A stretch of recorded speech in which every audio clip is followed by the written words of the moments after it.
For those of you that have kids and have not yet ventured in this this realm of teaching your kid how to ride a bike, let me tell you, it's fun, it's exciting, but it's hard.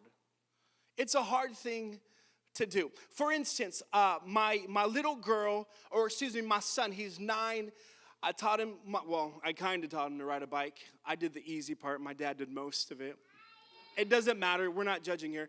And so here we are. He learns how to ride the bike, and all of a sudden, my little girl she's like, I want to ride a bike too. And I'm like, okay, babe, we'll learn. And so I took her and her bike, her frozen bike, to the place where I taught my son to ride a bike, and so we're going. And if for parents that ever have been through this process, like you're holding on to the bike, and clearly she can see my hand holding the bike, and she's like, Daddy, are you holding on to the bike? I'm like, I'm holding on to the bike. She said, Daddy, don't let go. I'm not letting go.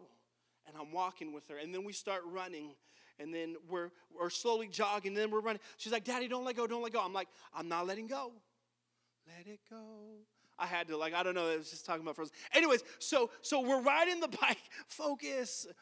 I'm teaching her to ride the bike. I'm holding it, and she said, don't let go. And then she said, all right, Dad, I want to take a break. So we took a break. I sat it down, and I'm drinking water because it's more work to walk beside the bike than actually sitting on the bike. And so we're relaxing, and then all of a sudden, these older girls walk by my little girl. And I don't know what it was, but she felt like in that moment that she needed to impress them. And she's like, Daddy, I'm going to try to ride my bike by myself. I was like, babe, it's not a good idea. Don't. Stop. She's like, it's fine, Dad. Okay? So I just wanted to throw that out there before I tell you what happens. And so she gets on her bike, and she tries, she can't do the pedaling, but she's trying to balance it like this. And then, I don't know what happened, but she tips over, and it's like one of those slow, and she falls, and she's on the ground, and she's like, ah! She starts screaming. My little girl is drama. Super drama. I'm like, stop being like your mom. But I'm kidding. No, I'm not. Her dad said, no, I'm not. So here she is, she's on the floor. She's on the floor, right? She's like, my foot, I'm bleeding. I look at her foot, it's like a little scratch, right? It's like nothing. But she's freaking out. So I calm her down. I'm like, all right, babe, it's cool. It's just a little scrape. You're okay. You'll be fine. She finally stops being emotional. And I'm like, all right, babe, let's try to get back on the bike. She looked at me. She's like, nope. I was like, babe, it's okay. I'll hold the bike. It'll be fine. She's like, I'm not getting back on the bike. I'm like, babe, PETA's never quit. We have this saying, right, in our house. We're like, PETA's never quit. She's like, well, once I get married, my last name changes anyways, so. I'm like, well, good point. But she's like, I'm not getting back on that bike. No way. And I began thinking about that. I began thinking about just how my little girl, she was so gung-ho of learning how to ride, and then one bad instance, caused her to fall and prevented her from ever wanting to try again. To put it in the context of what we're talking about today, she no longer had faith to believe that she can do this bike ride. And I began thinking about this. I began thinking about the idea of how this is so similar really to life, isn't it? For this idea that life is so grand and so amazing until life happens. Life is so great and so grand, and we have faith to move mountains and to step out and to do amazing things until we don't. Until that relationship that we've been in for a long time ends, or that diagnosis comes back in the way that we didn't want, or we lose someone that we love unexpectedly. And this fear and anxiety takes place. Has anyone ever been there this morning? And here you are, you're on the ground, and you're like, I'm not getting back up. And this actually leads me to the whole theme of our series of Now Faith. This idea of my goal in my heart to encourage you to get back up.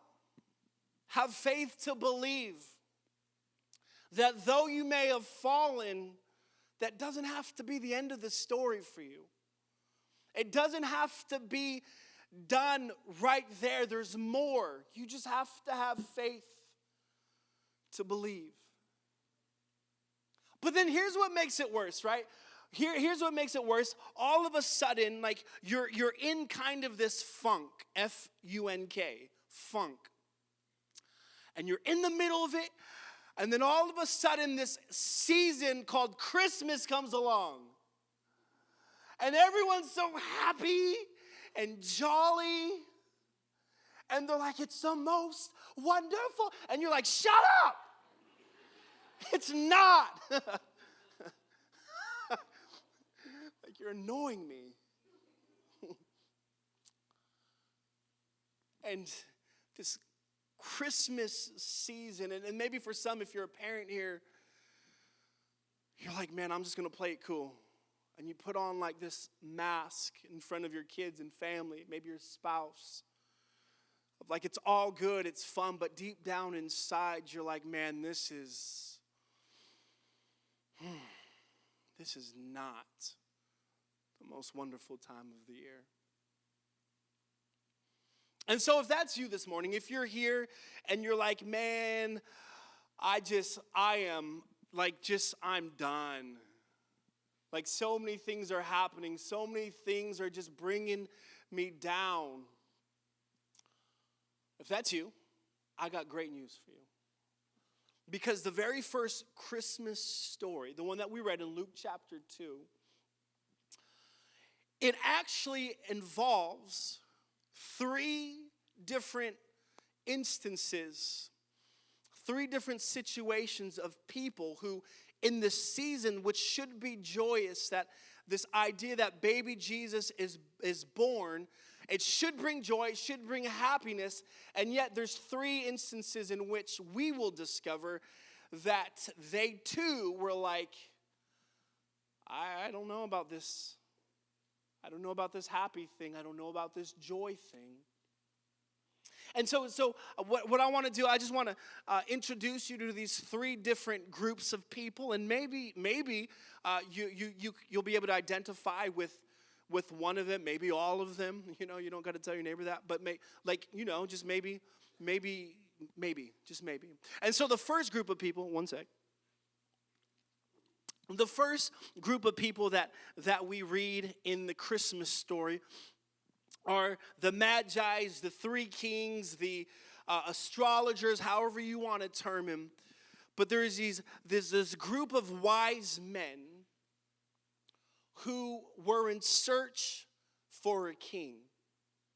They heard word that there was a king that was to be born. But they were lost. On their journey to find this king, they were lost. They actually went to the wrong city. They got to the city, and then they realized that the king that they found was the wrong king. And they're like, man, I'm lost. What is happening? I wonder if anyone in here this morning can relate to just feeling lost and confused. Like just feeling like, man, I don't know where I'm going. I don't know the message, or I don't know the meaning of life. I don't know what I'm supposed to do next. Like, I thought it was this one destination, but I get there and it's not. Like, what am I doing? That were the wise men over there. And so maybe you're here and you're like, man, I know where I'm going. I know what I'm doing. And that doesn't really relate to me. Then here's our second group of people, the shepherds. These shepherds, they were shepherding, right? Get it? And so, but here's the thing about or the thing that I want us to always remember. Like when we read the Bible, at least when I read the Bible in the past, I would always view the characters as being extra holy. Like they always knew the right thing to do, you know? But here's the great news, that the characters in the Bible, the people that we read about in the Bible, they in fact were messed up. They were in fact probably more messed up than all of us in here. And so here they are, and so I want us to understand that, and I want us to know that, because when we hear about the response of the shepherds, it just brings a little more clarity. So the shepherds, they're out there, they're doing their thing, whatever shepherds do, and then all of a sudden, you read the text in Luke chapter 2, and all of a sudden, out of nowhere, a bright light is in the sky, okay? And then all of a sudden, voices from the sky start talking. Okay, so if you read this without understanding that these are just real people that are seeing a light and voices from the sky, like your response is like, oh, they're like, oh, this is amazing. But in fact, we read in the text that when they saw the angels and they heard the voices, the text says that they were afraid. They were like, what is this? Like, just put yourself in their shoes. That's the best way to read the text. You put yourself in their shoes. You're just chilling, right? You're at wherever, your favorite place, fill in the blank, choose your own adventure. You're just chilling there, minding your own business, just having conversation, feeding the animals. All of a sudden, out of nowhere, poof, oh, right? You're like, what is happening? It's crazy. And this is what's going on. The text says that they saw the light, they heard the voice, and they were afraid because what they had saw was unexpected. Now, I wonder this morning if feeling confused and lost is not your deal. I wonder if anyone here can relate to the idea of just feeling fearful because something unexpected just popped into your life. This idea of fear, like just out of nowhere. It's like, poof, here I am. You're like, ah. And so we have the wise men who were lost and needed guidance. We have the shepherds who encountered just a fearful, unexpected moment. And then you got good old Mary and Joseph over here. They're just another issue in itself, right? Because the text, scripture says that they were engaged. I was going to say enraged, but they were engaged. And so this is like supposed to be a happy time, right? You're engaged. You're like, look what he gave me. Right? Like they're engaged. It's joyful. It's happy. And then all of a sudden, Mary finds out she's pregnant. And it ain't Joe's, okay? And she has to tell Joseph this. And Joseph has to take the news of his fiance being pregnant, not by him, and trusting that it's God's. And like he's like, what is happening? Could you imagine like just getting news of something, and all of a sudden, man, you just become so anxious and so nervous, and you become stressed out. I wonder if this morning, if anyone can relate to Mary and Joseph, like you're in the middle of a joyous celebration, something that should be exciting, something that should be grand, and then all of a sudden, you find yourself stressed, anxious, depressed. And so we have these three different segments that they all seem like they're unrelated. However, they're very entwined because there is really one thing that brings them all together. And in fact, doesn't just bring them together, but it helps them overcome the situation that they're going through. I'll put it this way. I haven't looked at my notes once yet. Oh my gosh. So these three groups of people, they almost became preoccupied with their problem instead of their promise. And I wonder who here today has been preoccupied with their problem rather than their promise. Well, John, what are you talking about promise? Like, what does that mean? I'm glad you asked. Thank you, guys. So the promise. So around 700 years before baby Jesus was born, 700 years before, lived a man named Isaiah. And Isaiah was a prophet. Now, if you're unfamiliar what a prophet was during that time period, a prophet was someone that God spoke to speak to everyone else. So God didn't speak to everyone like he does now. Come on, isn't that good news? That even you can talk to God. And so God's talking to the prophet Isaiah. And so there's a book in your Old Testament, the book of Isaiah.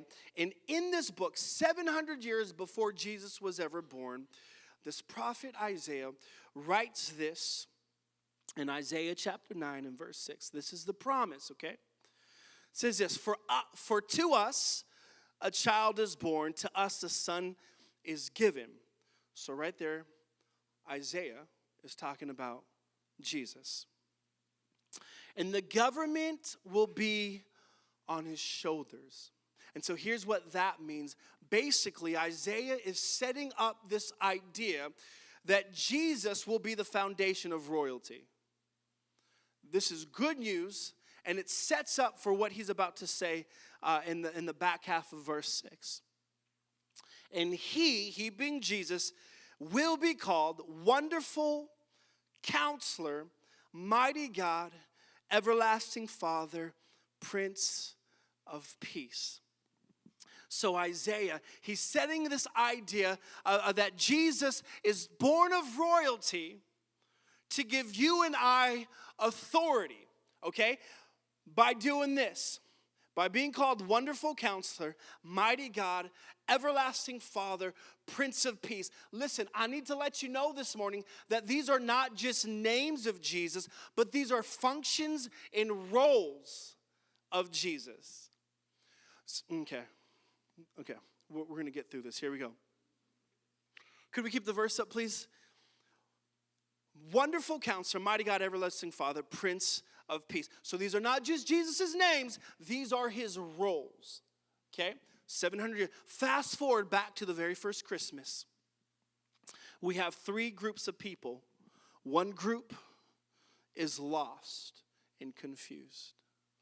One group is fearful. One group is stressed out and worried. But the one thing, the one person that draws them all together is this baby Jesus. But his name is not just Jesus. His name is Wonderful Counselor, Mighty God, Everlasting Father, Prince of Peace. Thank you. Here's what I'm trying to tell you. While the wise men were lost, they didn't realize that Jesus was the Wonderful Counselor. If you're here this morning and you're confused and you just don't know what to do, decisions that you're trying to make, I want to let you know that you have access to this guide named Jesus, who is your Wonderful Counselor. What does counselors do? They give advice. They help out. And so you don't have to be confused because of Jesus.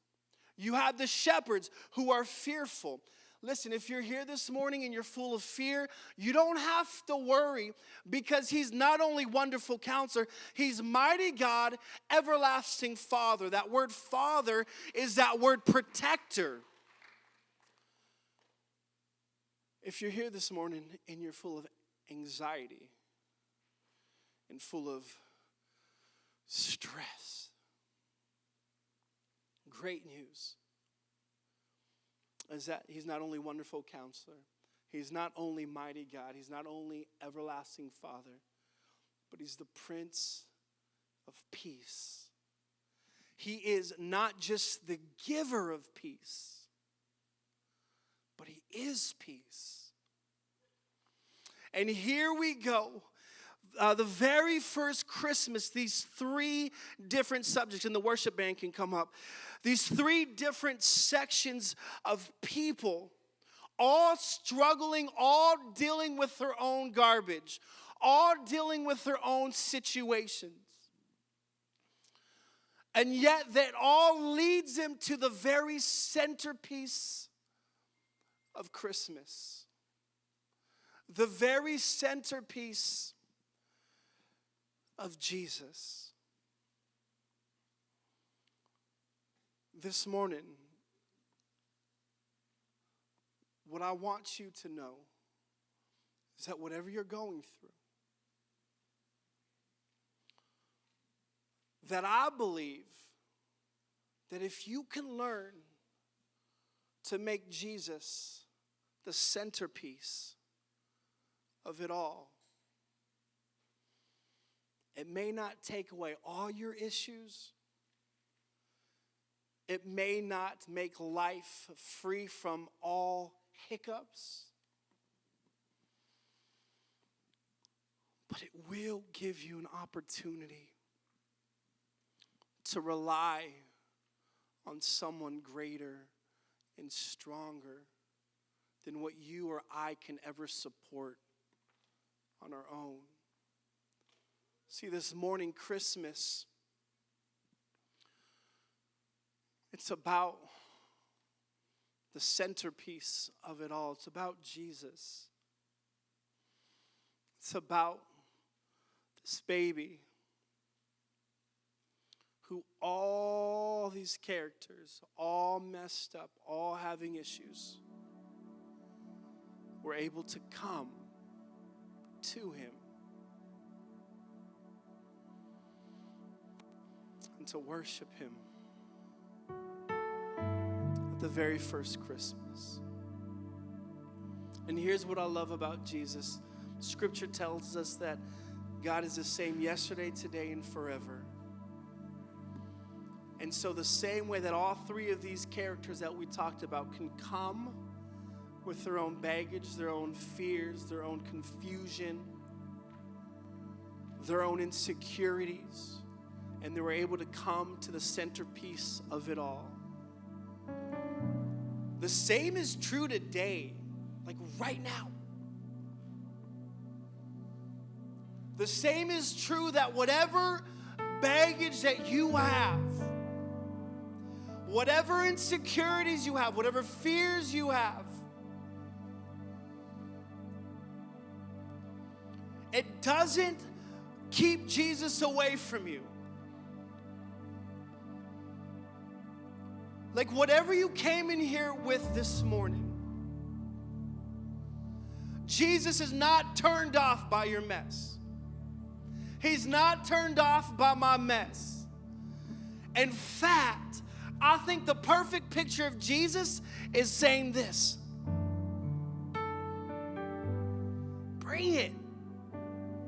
Bring your confusion. Bring your anxiousness. Bring your fear.